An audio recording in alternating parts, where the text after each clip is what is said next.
Bună dragilor și bine ați venit la o nouă citire. De această dată te invit la o citire generală, iar dacă ai intrat pe acest videoclip, înseamnă că ai aici cu siguranță un mesaj pentru sufletul tău.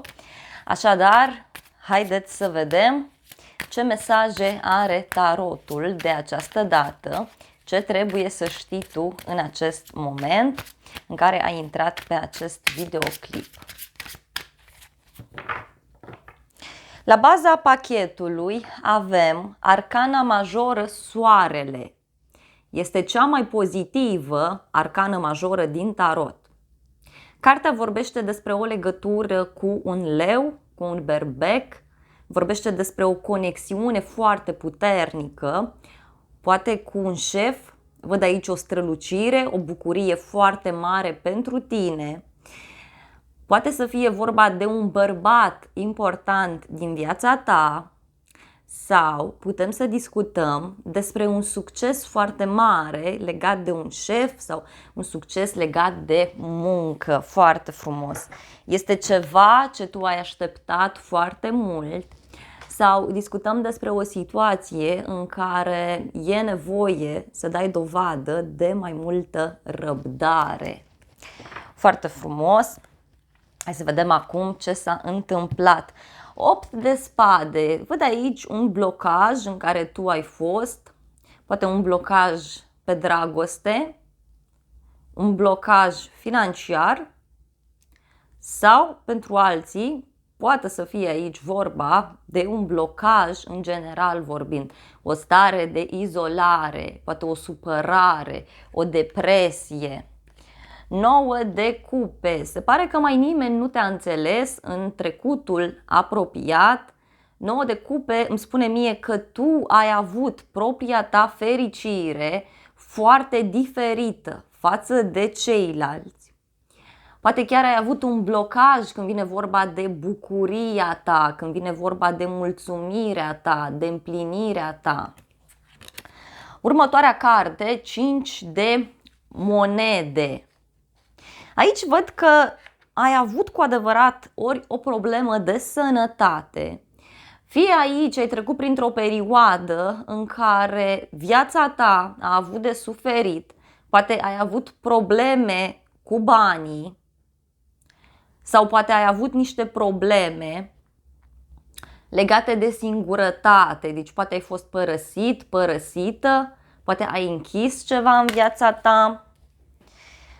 Hai să vedem în continuare și avem arcana majoră Spânzuratul, o legătură foarte puternică, văd aici, cu zodia Pești. Și această carte, să știi că vorbește despre un moment în care tu vei găsi o soluție total diferită, neașteptată, față de ceea ce ai gândit tu până acum.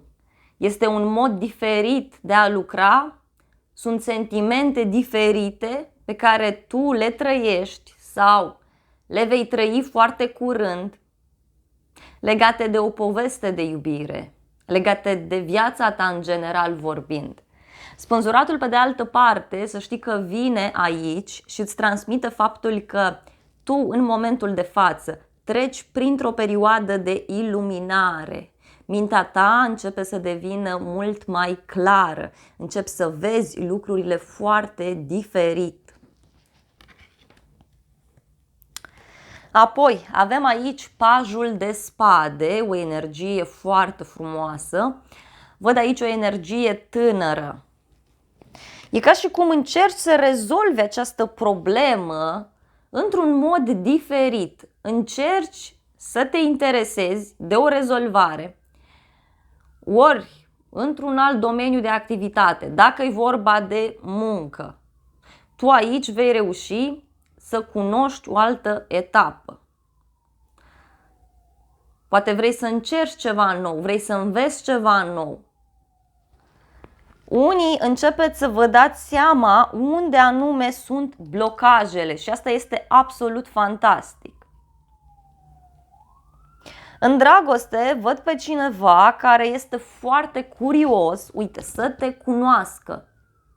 Este o persoană curajoasă, cineva care este deschisă să vadă lucrurile diferit, dar pentru alții simt aici că e ca și cum tu studiezi ceva nou, ceva diferit față de cum ai făcut până acum. Un domeniu nou. 7 de cupe, foarte frumos, este cartea șanselor. Deci aici văd multe șanse pe care le ai, multe oportunități, însă este important să vezi lucrurile cât se poate de realist. Dacă e vorba de o persoană care îți place, poate e important aici să accepti situația în care ești, să nu-ți faci iluzii că lucrurile vor fi altfel, că lucrurile vor fi diferite. E importantă această carte pentru că vorbește despre multe oportunități care apar în viața ta, despre faptul că tu îți dorești să avansezi, îți dorești ca lucrurile să fie frumoase. Ești foarte încântat aici de niște lucruri pe care le cunoști.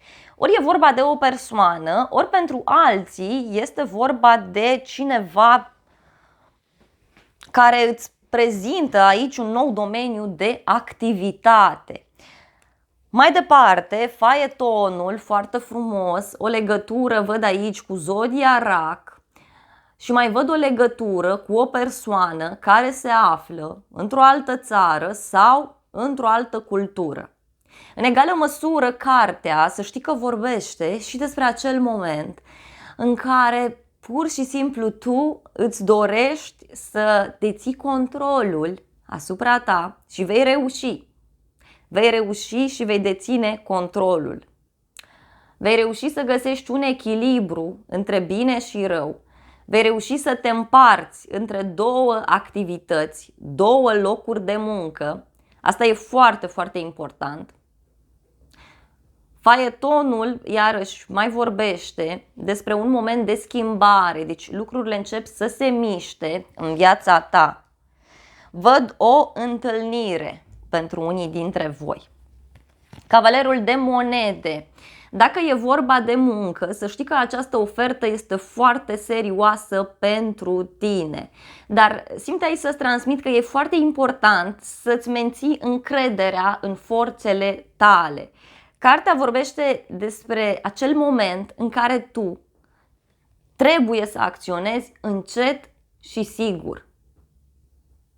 Dar este ceva stabil. Dacă discutăm de o relație, văd aici că urmează o întâlnire undeva la un drum, da? Deci faceți un drum amândoi sau poate este o relație la distanță și aveți o conversație online, dar această conversație va reuși să stabilizeze mult mai mult relația.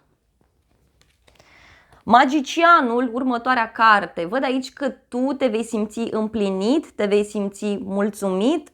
Tot această carte, să știi că vorbește despre multă bucurie, despre multă împlinire. Poți avea o legătură cu zodia Gemeni sau cu zodia Fecioară, văd aici.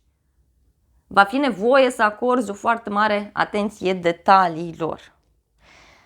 Această șansă, această ofertă care vine către tine sau această persoană te va împlini total, dar dacă ești singur sau singură, aici văd foarte clar că apare cineva în viața ta, dar este o persoană serioasă, este o persoană pentru care prietenia, să știi că va conta mult mai mult decât partea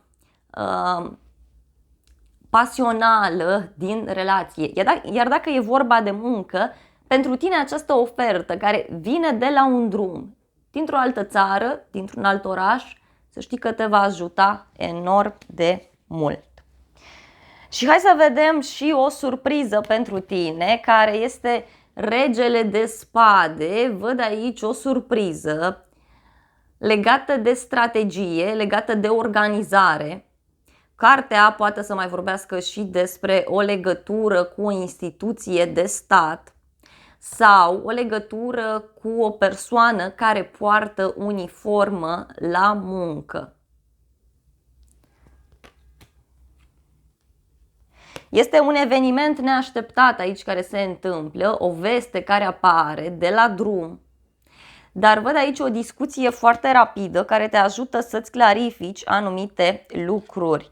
Uite, o surpriză pe care o vei avea legată de familia ta, de casa ta, ceva legat de un ideal pe care tu îl ai. Și uite, văd aici o bucurie, o mulțumire, o împlinire. Reușești să te organizezi mai bine, parcă totul așa devine corect, devine fix așa cum tu ai visat, iar cartea Lumea, să știi că vorbește despre o închidere de ciclu, vorbește despre o bucurie, despre o relație foarte puternică, poate cu zona străinătății. Dacă e vorba de o relație, aici văd că în urma unei discuții sau în urma unui conflict, mai văd o ceartă aici, deci în familie lucrurile se rezolvă. Lumea îți răspunde cu da la o întrebare și văd aici o relație frumoasă, o relație stabilă, care să știi că va dura pe un termen lung și foarte lung. Este ceva absolut magic aici. Foarte interesant. Și cu soarele de la baza pachetului, foarte frumos. Dragilor, acestea au fost previziunile de această dată.